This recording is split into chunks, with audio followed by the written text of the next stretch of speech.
Saul told his son Jonathan and all the attendants to kill David.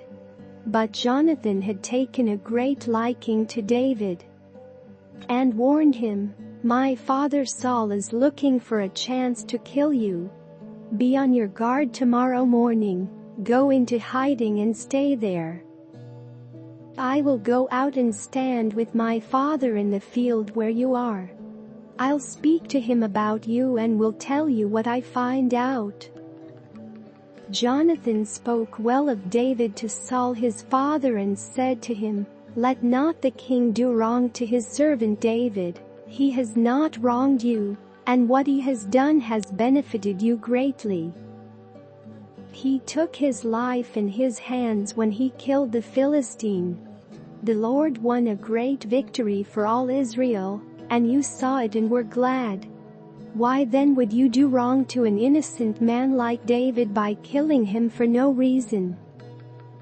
Saul listened to Jonathan and took this oath, "As surely as the Lord lives, David will not be put to death."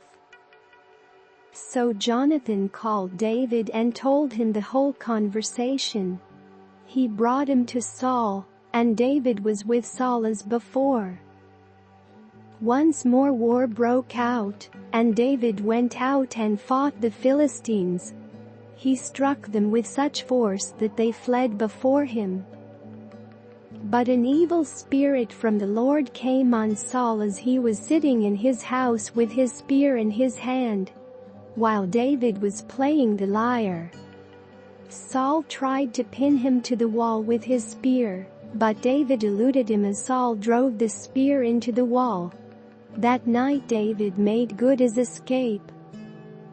Saul sent men to David's house to watch it and to kill him in the morning. But Michal, David's wife, warned him, "If you don't run for your life tonight, tomorrow you'll be killed." So Michal let David down through a window, and he fled and escaped. Then Michal took an idol and laid it on the bed, covering it with a garment, and putting some goat's hair at the head. When Saul sent the men to capture David, Michal said, "He is ill." Then Saul sent the men back to see David and told them, "Bring him up to me in his bed, so that I may kill him." But when the men entered, there was the idol in the bed, and at the head was some goat's hair. Saul said to Michal, "Why did you deceive me like this and send my enemy away, so that he escaped?" Michal told him, "He said to me, 'Let me get away. Why should I kill you?'" When David had fled and made his escape, he went to Samuel at Ramah, and told him all that Saul had done to him.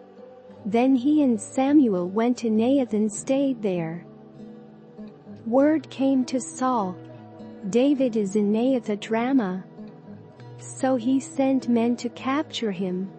But when they saw a group of prophets prophesying, with Samuel standing there as their leader, the Spirit of God came on Saul's men, and they also prophesied. Saul was told about it, and he sent more men, and they prophesied too. Saul sent men a third time, and they also prophesied. Finally, he himself left for Ramah and went to the great cistern at Seku. And he asked, "Where are Samuel and David?" "Over in Naioth at Ramah," they said. So Saul went to Naioth at Ramah.